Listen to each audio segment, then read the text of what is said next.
तख्तबाई, मशहूर व मारूफ जगह तख्तबाई मर्दान से आगे। हम निकले साफ़ी हुजरे से,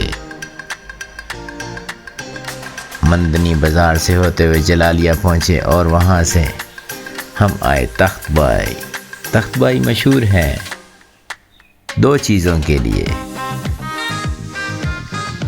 एक, तख्तबाई बुद्धा की खानकाह के लिए बहुत मशहूर है, जहाँ पे 2000 साल पुरानी बुद्धा की खानकाहें मौजूद हैं। और दूसरा, खाने पीने में KPK की एक मशहूर सौगात चप्पल कबाब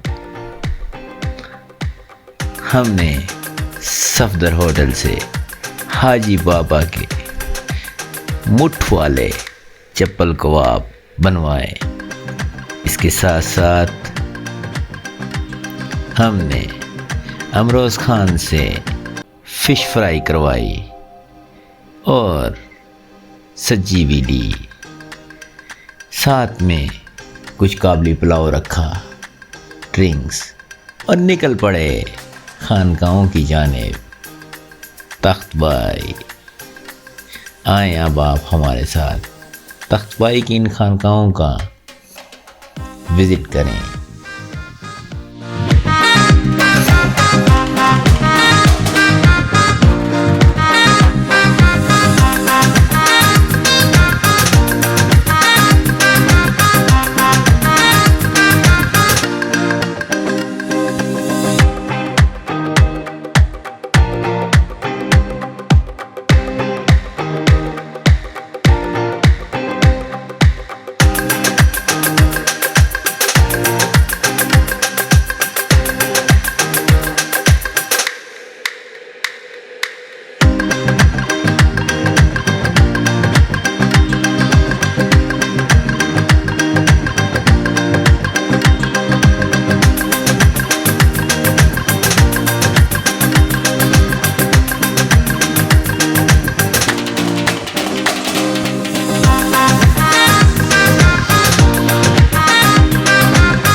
और आखिर में खाने पीने के बाद और इन खानकाहों के दर्शन के बाद, घूमने घुमाने के बाद, हमने अपने साथ अपनी लेटरिंग और कूड़ा कबाड़ उसको एक शॉपर में जमा किया और उसकी सही जगह पे उसको ठिकाने लगाया। आज के व्लॉग को देखने का आपका बहुत शुक्रिया। हमारे इस चैनल को सब्सक्राइब कीजिएगा।